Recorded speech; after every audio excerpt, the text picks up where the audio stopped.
don't leave. Aaron, don't. Aaron! I love you! No, I'm fucking done. I'm fucking done. Aaron, I'm fucking done. Look at it. What is this? Corey in the house. I guess I have no choice but to fight Elliot here, so I just have to prepare for that fight as best as that I can. How much money do I have? $27. I can buy a shit ton of balloons. I'll try to. That's not enough. He's got like 37,000 health, and he starts firing. I thought he had 25,000. You said. And if the. But he pulls out his gun and does like $1,000 each shot. You need way more health. Yeah, there's no way. Does the armor shop have any more armor? That's a good question. I'm gonna heal up here real quick. And, okay, you were going to read your subscription list. For us, it's been literally 3 seconds. For you, it's been a full day since you saw the last episode. Who are you subscribed to, Burger? Larry Bundy Jr. You suck at cooking, I really tell like. me who Larry is, because I don't even Larry know Bundy who that Jr., is. he has a show called Fact Hunt, which is highly researched and obscure fucking retro game facts. Like, this guy's got old retro game magazines, and he actually knows the names of the fucking journalists. Is this show called 10 Things You Didn't Know About? Is that what it is? No, it's just Fact Hunt. And he's got clickbaity titles, but like the rest isn't clickbait. I mean, how do you define clickbait? Because I think clickbait has a bad name. Clickbait, to me, is a title that addresses what the video is, but also makes somebody want to click on it, which I don't think is inherently a bad clickbait is when thing. you have a title that said like story time, like I got raped by 10 men in an alley, and then it just happened to be like you got somebody touched your boob on the subway. Yeah, like you have this story, but it's not anything to do with it. Okay. But they are still eye-catching titles, like So for you, it's only clickbait if the title is inherently a lie. Yeah. Because I get called out for clickbait all the time, but I feel like my titles are always at least like 80% accurate to what's in the video, right? Like I don't ever lie in my video titles, do I? Like if I say I made an edgy film in high school, it almost got me expelled. Yeah. Like that's, the problem that's is literally what fucking because happened. it's all caps and it makes it seem like your story It wasn't time. all caps, it was all lowercase. I didn't even capitalize I. Because I was copying, for that whole series, it was like, sort of like an homage, or is it homage? Homage. It was like an homage. You're a fucking Englishman! I don't know every fucking word, I don't know. Who knows if it's homage or homage? To, Austin M. McConnell did a series about like, or I guess it was just one video about a movie he made. Okay, Element of Earth. And it was called like, I made a bad movie, it stunk or something. I think if I come back, I can get another balloon. Yeah. So I like, copied his style for that video. No, but even if you did criticize somebody for what they said, Larry backs it up every time. Like he's got one of his most popular is one of my favorites, top 5 stupid things said by game journalists. Okay. Like Gamergate is legit. Yeah, no, he's got even worse ones. Like number 2 was the SimCity scandal, where they had the DRM, where you were always able to go terrible online. game. No, the problem with the game, the big controversy was you can't play the game unless you're connected to the internet and connected to EA's server. And this guy... And the problem was it came out in 1970 before the internet was invented, so nobody could even fucking play the it. EA reboot. They're like, well, how the fuck do I play this shit? No, I don't even have internet. People were saying like, you stop forcing us to do the this. rock disappears! I told you. There's a rock by the Hokage and there's a rock by the third hobo. We need infinite rocks to beat Elliot. I can't do it on my own unless I just grind up to level 100. That's what I'm saying. I don't want to play this shit then. What were you saying about Larry? Go ahead. The people were outraged because of DRM. It was a huge scandal at the time. I think they're finally starting to phase it out. I think EA still does it. But you can't play the game without an internet connection. I mean, how's that any different from Clash of Clans on your phone? Oh wait, it's because people fucking paid for this game! And the whole point of Clash of Clans is you click, find an opponent, connect to another opponent, and then you can't progress in the game. SimCity, who do you connect to build your simulated city? Yeah, why do you have to be on the internet to play SimCity? Because to prevent piracy, and this is something that prevent piracy. Yeah, because if you have an illegitimate version, they're gonna connect. Notice that it's illegitimate. See, it's registered to somebody else, and then they're instantly gonna be able to shut the game off. This is something that happens with my music software. We have a device called the iLock, where I have to have it plugged in at all times, and it carries each and every single one of the licenses for the software that I paid for, and that I own, but don't actually own unless I have the licenses plugged in. And when I lost it from the move from the United States to Germany, I was locked out of all my music program for 2 months. And I had to buy a replacement. And they don't just transfer it. I have to say, please deactivate my iLock. They destroy my account. They set me up with a new account. And then I have to email each and every individual company showing my proof of purchase and asking, And they don't have to, but asking them, can you transfer my license to this iLock with the 30 code fucking syntax key? And you know what? They already broke it on the fucking Pirate Bay. So I'm punished, and I had to pay $150. And the criminals get it easily and for free. It's cracked. It's fucking cracked. It's fucking cracked. Yeah. Kill yourself. Yeah. Whoever made the iLock, fucking kill yourself. That's the shitty thing about anti-piracy stuff. Is it fucks over the legitimate customers, and the pirates is the victim. The pirates solve it in a minute. You gotta think of it like Adobe. Adobe doesn't do anything with the cracks. You know why? Adobe has a very good philosophy because even if they steal it, the moment they enter the industry, they're buying fucking Adobe because they don't know how to do anything else. Yeah. Yeah. That's like, I'm stuck with FL Studio until I die. I have used it for over a decade. The only thing I can't do is change time signatures automatically because FL Studio literally cannot do that. Everything else I can do. That's just one limitation. Oh, yeah. So the guy, a journalist said, he just went on Twitter and said, you are all fucking retarded. It's part of the code. You don't understand. It is engraved in the code. I love how all these non-coders think that they understand how DRM works. And he did this for like 3 months. EA removes the DRM after the backlash. And this dude is... So now the journalist looks like a big retard? He looks like a fucking retard. Everyone was shitting on him. And it's just like, they physically can't do it in the code. It's never gonna happen. That's how the game works.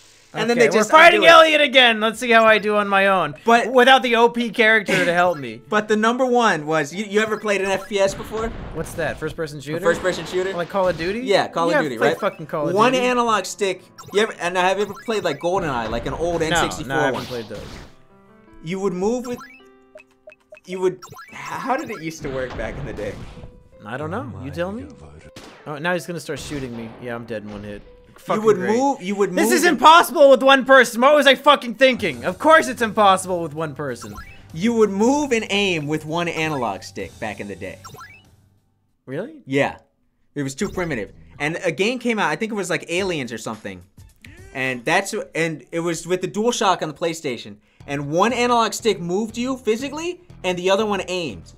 Okay. And there was this one journalist that said, this is the single dumbest control scheme I have ever seen in the history of video games. This is the most counterintuitive garbage. And he gave the game like a 0 over this shit. And it is now the industry standard. There is not a single game, first-person shooter, that doesn't use, other than a Wii first-person shooter, that doesn't use both analog sticks. So yeah, that probably is up there with the dumbest things ever said, because how can you... That's like the Cars came out and said, this is the dumbest form of walking I have ever seen in my life. This will never catch on. Yeah. Walking will always be superior. Well, it was like,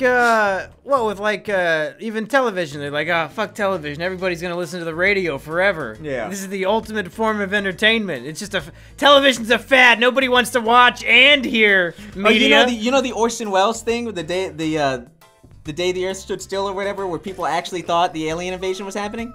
That's not true, right? Wasn't it like debunked? It was done by television people to discredit radio. Yeah, it was sensationalized. I thought it was fake. Like, oh yeah, the radio's making people kill themselves. Yeah. What would I buy? No, check the item shop. Perfect accessory for your sex dolls. Oh my god, that's what you buy for the pump. You pump him? Could that be it? Because Wild is $30. Maybe I just need to grind up dogs to. Yeah. Maybe that because he's a sex doll. Yeah. I guess I'll go fight dogs for an hour while you talk about Larry Bundy Jr. again. Or did you want to look at your other subs? I'm not really subbed to that many people. Ever since my channel got deleted, like I lost contact with most of my subs. Oh yeah. Who was important enough to go resubscribe to? Monkey Jones. Fuck off. Film Cow.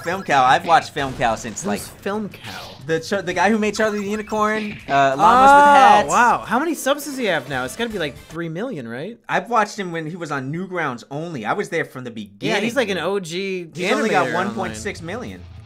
Only 1.6. What do you fucking Philip DeFranco? 1 million views. Charlie the Unicorn. Charlie the Unicorn is one of the most famous things of all time. And then Llamas with Hats, and then all this other shit. Is that even up on his YouTube channel though? Yeah, it's up, but something that's not on his YouTube channel was one of the most viewed. Someone re-uploaded it for Newgrounds, and it was one of the top that always viewed happens. What of was all it? time. Which one? Charlie the Unicorn. Oh, they took my fucking kidney again. Was it his kidney or his? Yeah. Yeah. Kidney. Oh, a big one. Hey, Charlie. Charlie, we gotta go. We're burning this place down. What about all the animals with the force? Well, obviously they're gonna burn a lot. Man, shut the hell up. You shut the hell up. When I was 13, Man, watching shut the videos, hell I lived out in the country, out in Iowa, and we had the shittiest internet. So a video like that was what, 2 minutes and 30 seconds? It took forever. It was a fucking investment. We had to spend 2 hours to watch one video. So when we found a good one like Charlie the Unicorn, when we would laugh our asses off when we were 12, like, you had to fucking wait. And that was one of the few videos that I thought was worth it because it was so fucking funny. So fucking. I still love that shit. Yeah. To this day. Fuck living in the country, shitty internet in 2007. Fuck that. One of my favorite YouTube channels of all time, Brain for Breakfast. Anybody who's into geopolitics, watch this fucking channel. He does some of the most well-researched videos, and they have Poland balls too. they're fucking hilarious. So it's like a 4chan poll meme. Yeah, yeah. There's some of the greatest videos. Some of the best content I've ever seen in my life. Why am I not getting money from these dogs? I need fucking $30. I wasted all my money. Kill that hobo all the way on the left. I wasted $30 on balloons for no reason. Undo the save game. You can't. Reload the game. You can't. Reload the game. I saved over the data. Oh my I just God. saved in the same file over and over again. Oh my God. Yeah. Yeah, he's got some of the most well-researched videos. His video I'm on the Middle East. autism level 9, but I'm not getting any more fucking money. We need $30. What do I do? Kill that hobo. You think? Yeah, he's definitely got money. He's a boss. Okay, I'll go fight the hobo. His video on the Middle East was just, it was a two-parter. Oh my God, it was so great. What did he have to say about the Middle East? Oh my God, he talks about the whole, he talked about the history, he talked about how Saudi Arabia came to be, he talked about Islamism versus Islam, he talked about, Whoa, I can't walk through the forest anymore. Now it's like blocked off. He talked about pre-1970s and then the 1970s when it all came. Iran's export of Shia Islam and all this shit, and how Saudi Arabia was able to kick it back, but shit like Qatar still exists in a vacuum. And you're today. like, you're an expert on this stuff because your dad taught it all to you, right? Like that's how you wrote your. I've always ISIS been interested into it, but my dad offered a lot of context because he went to a thing called Your dad was part of ISIS, so he knows all the details. He's in Korea on clearance right now, all right? They're watching me. Wait, what do you mean on clearance? What does that mean? Oh, he's got top secret clearance, dude. Yeah, but like he's in South Korea right now? Yeah. Like with like the Kim Jong-un, President Moon shit? Yeah. They invited your dad to like be He's a part fucking colonel. So what's he doing there? Just like watching it happen? I don't know, he can't tell me. You can tell your son. No. Is that you moving in the chair or farting for like an hour? That was me moving. Sure it was. No, he can't tell me. Are you kidding me? He'll fucking... Because they put him on a polygraph and it's like, have you ever told anybody? They don't. You think the U.S. government uses fucking polygraphs? They do use polygraphs. That's Maury, Jerry Springer level shit. Those aren't even real. The point of the polygraph is not to detect if they're lying. It's to see if your heartbeat goes up when they ask you a question. If you take a polygraph like consistently and you're just fine, like, yeah, I haven't told anybody, but then they ask you again, sometimes if it just twitches a little bit, they're like, nope, clearance over, fuck you, get out. That's not fair, because they'll ask you the same it's not fucking scientifically proven to be legit. Have you watched the show? No, it's not scientifically proven. Have you heard of the show The Moment of Truth that was on Fox? They got canceled. Oh yeah. No, you watched that shit? Did you watch it? But here's the thing. Did you watch that show? Yes, I watched. That show is amazing. Dude, the marriage that show's amazing. Oh, I love that show. It got canceled after like 6 episodes. Because every marriage that came on there got ruined. Tell the people what the show was, because it's fucking great. They will put you on a polygraph test. So it's like a reality game show sort of. Like you're up on a stage and there's a full audience, and you're explaining it. I'm sorry. Yeah, it's a full audience. They hook you up to a polygraph. And they just ask just ask you questions. They ask you to tell the truth. They ask you fucked up questions. But here's the thing: if you tell the truth like 20 times in a row, you get $1 million. But you ruin your whole life. No, that isn't what it is. Yes, it is. That's what it is. Isn't it if the spouse guesses the truth? No, you just have to tell the truth. And if the polygraph says that you told a lie, then you say the truth in front of your wife, and then you get the you say the truth in front of. Not only your whole family is there, but like the entire world because it's being televised. But so they'll ask you questions like, "Have you stolen from your workplace? Have you ever cheated on your husband?" No, they would ask like, "Would you cheat on your husband? Have you ever cheated on your husband? Do you think about other women when you're having sex?" They would just take it to be like, have you ever had thoughts of committing a crime? And they're like, yeah, of course. You know, everyone does. Yeah, you know? yeah. I want to steal bubble gum when I'm in the grocery store outlet. And then it's just like, is it over 50 women or under 50 women? Yeah. Just. And I guess like have you slept with your wife's mother? Like one person. Like, this chick was answering all of, like, the most brutal questions, and her husband was fucking pissed. Like, the family was distraught. She makes it to the $1 million question, and if you slip up once, you lose all the money! She gets nothing, and her marriage is destroyed! I think that's why they canceled the show, because she ruined her life and got nothing out of it! They canceled the show, and then they did a spin-off series where the episodes we couldn't show. Wait, did they really? Yeah, they showed the episodes that they couldn't show. Wow. Why did they cancel it, first of all? Because it ruined marriages. So who cares? They signed up to be on the show. Here's why it ruined the marriages, and here's why they canceled it. Because a polygraph test can't tell if you're lying or not. What it does is it detects twitches, it detects heart rate, and it detects changes in blood pressure. If you were to ask me, like, in my face, if I have a girlfriend, and I've never cheated on her, but if I knew that she was gonna hear the answer to this question, you'd get a little and nervous. I was gonna be like, and sit there like, have you ever cheated on her? Do you really love her? Do you really love her? Like, I'm gonna get a little bit stressed, and the polygraph is gonna say like, he's a lying motherfucker. This motherfucker fucks show-driven leprechauns all day. He's cheating on his wife. This sounds like this is like one of those alibi letters in video form, where if you are in this situation, you'd be like, go watch that Mumkey Jones Let's Play. There's no way I cheated. The polygraph is wrong. Dude, I get stressed when I'm working customer service and someone's like, excuse me. Like, I can't. Just excuse me. I'm just like, oh God, here we go. Okay, let's end this episode. I gotta go pee. I think I'm almost to $30. Let's see. How much did I get from this one? Nothing. Great. See you next time.